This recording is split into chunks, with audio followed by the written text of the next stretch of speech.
This presentation is an inquiry project regarding the importance of interpersonal responsibility in the prevention of abuse, specifically focusing on domestic violence.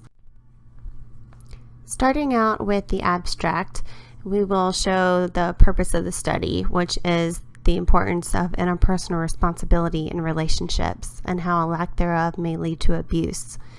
Moving on to the findings features examples from the movie Enough, which was a movie that came out in 2002 starring Jennifer Lopez as a woman who found herself in an abusive relationship. The discussion will pull from the examples from the movie, but also focus on real-life examples and discuss how the cycle of abuse and persistent demand in relationships and responsibility from outsiders can have an effect on the abuse of the relationship. A conclusion will tie up the findings and discussion section. Then we will move on to recommendations for how to avoid getting into an abusive relationship and how to avoid being the abuser yourself. Then moving on to implications for what happens if someone does find themselves in an abusive relationship, what can stem from that. Finally, moving on to some suggestions for future research for how to prevent the abuse from happening in the future. How do we stop this problem and learn from our mistakes and move on? And then there will be a final wrap up, just tying everything together from how the abuse can start, what happens while somebody's in the abusive relationship, and what happens after, looking to the future. In the abstract, we really get into the importance of interpersonal responsibility in a relationship. If there is not a mutual respect and interpersonal responsibility to the other, a breakdown will occur.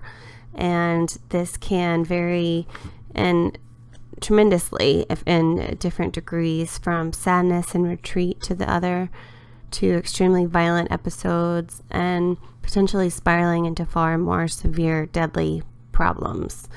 We see that signs may go unnoticed in the beginning and build slowly into the relationship, as seen in the movie Enough. If Mitch would exercise a healthy amount of interpersonal responsibility, he would be able to control his negative behaviors for the good of his relationship with his new wife. The findings from the movie Enough paint the picture of how Mitch and Slim came to be where they are. They start out with a very picturesque relationship and get married, and even at the wedding we start to see some red flags, with the man who walks Slim down the aisle telling her that he loves her and is her father because her real father had walked out on her. And Mitch is looking very much in disbelief, saying he really loves you, thinking that it's not possible that anybody else loves her. Then he goes on to tell her, "You're going to give me babies." Instead of asking her or trying to talk about it, he is just asserting himself over her. And with each part of this conversation, from his disbelief to someone loving her to his assertion over her, are red flags that he didn't actually respect her as a person. She was now just an object to him. These are things that we don't always see in the beginning of the relationship, that sometimes you have to look for. Distance, according to our textbook, permits us to see the details more clearly. That is certainly the case with Mitch and Slim. In healthy relationships, distance is important and a healthy thing. But in Mitch and Slim's relationship, Mitch's moments of distance, it becomes obvious that something is off in this relationship. And it's not just obvious to the audience, but to Slim as well. He will sit there with a blank stare when he should be enjoying his time with his wife and daughter, and taking calls from mystery women and then having to leave suddenly, and turning away from spending private quality time with his wife. The distance is growing and their relationship is beginning to unravel.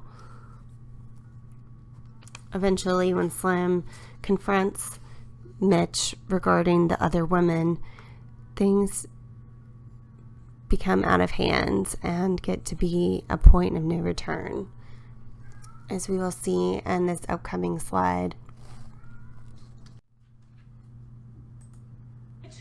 That's it. The party is over. Calm down, No, Slim. I'm not going to do this anymore. Okay? I'm not going to sit here and take it and take it and take it. Sorry. I love you, yes. But I am not a doormat. I'm your wife. I'm your wife. And you cannot do this to me. You cannot do this to me anymore.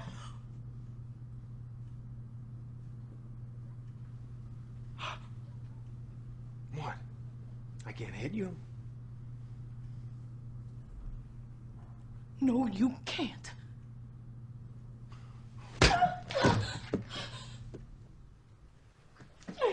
You want to fight? I'm a man, honey. It's no contest. You have to understand, Slim, and I thought you did. I make the money here, so I set the rules, right? It's my rules. You with me? Your rules. Yeah. And what if I don't like the rules? If you don't like them? Well, come on, sweetie. Life isn't just stuff we like, is it? We have to take the good with the bad, don't we? That's what marriage is. So for you, maybe today is a bad day. Tomorrow may be great. Tomorrow will be great.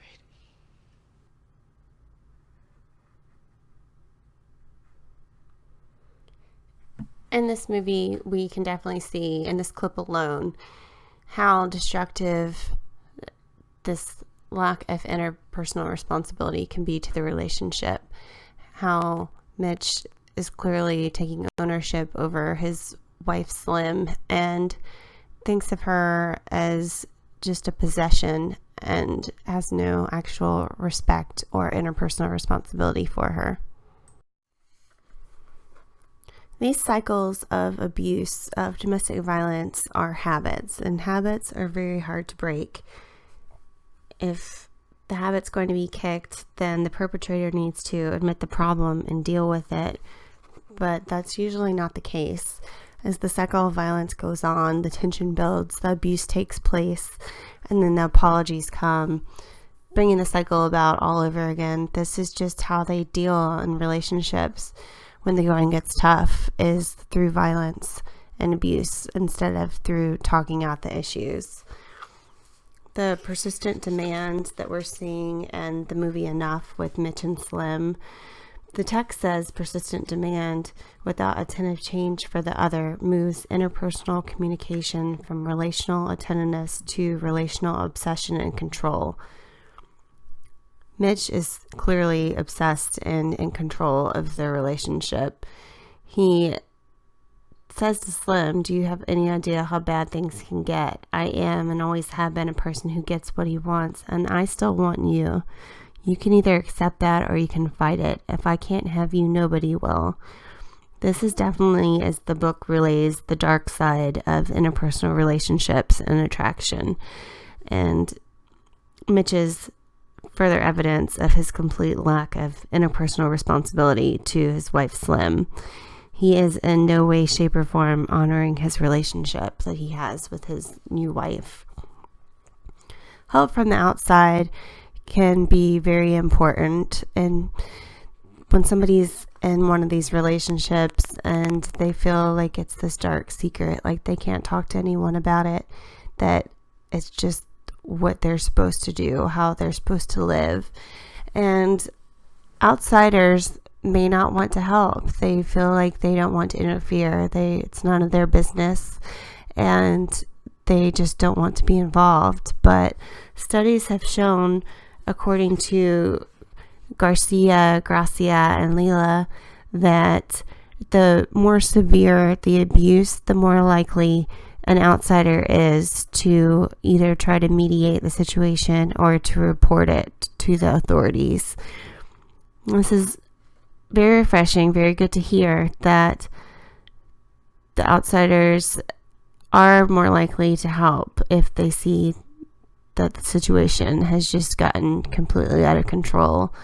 And this is something that those within the relationship can use, and it could help them to resolve their issues and to move on as a couple.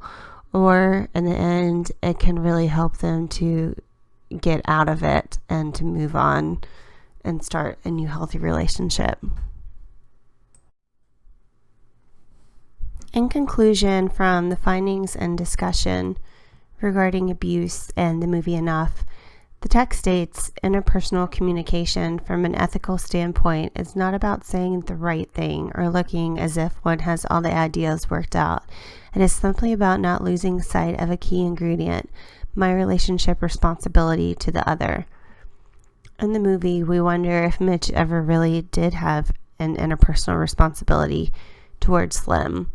We later learn in the movie that the chivalrous act that first brought them together was actually just all a lie from the beginning, with him scheming his way into her life and into her heart. And it just goes to show that you need to really know the person that you're with, and if it's all based on lies, then there's not really anywhere to go from that. And it's just very important to take the time to get to know the person and to know how you can deal with relationship issues together as a team instead of with using violence. Some recommendations for avoiding developing an abusive relationship or becoming the abuser yourself are to first look at the textbook's definition of interpersonal responsibility. It states that it begins with each person's commitment to active care for the interpersonal relationship, owned by neither and nurtured with or without the support of the other. This is very important for each person who's in this relationship to want to put forth the time and effort to care for the other person, because if you're not caring, then it's like you don't really want to be in that relationship in the beginning. So why even bother? You want to put forth the extra care if it is something that matters to you. The textbook also goes on to say that it's important to not overrun the reality. You have to respect each other's limits, and the way that Mitch is putting these expectations on Slim and expecting for her to just go along with his every demand is just not healthy, and it's not right. And you're not going to be able to maintain a healthy relationship when you have expectations put on you like that. And then also, it's important, as the text says, to have a relationship about something. It's not just your interpersonal responsibility to the other. It's about your interpersonal responsibility to the relationship. Marriage, especially for this example, talking about a success against all odds, knowing the divorce statistics the way that they are today, it's something where you're aware of that as you're entering into the marriage. So knowing that the chances are already not in your favor for a success, why would you want to put something onto the relationship to just make it fail? If you want for the odds to be in your favor, you need to work at it, and that starts with good communication and not allowing abuse to ever enter the scene. Some implications if the abuse does not stop begins with broken homes. As the abuse goes on, then eventually, hopefully, the victim will be able to get out and not be trapped in that situation. And with that will come the children leaving as well. They won't just be staying together for the kids anymore. They will have to go their separate ways, and the child will have to just learn to deal with that and remember where they came from and all that trauma and try to move on. If the abuse goes on, then that will only lead to an increased amount of violence in these relationships.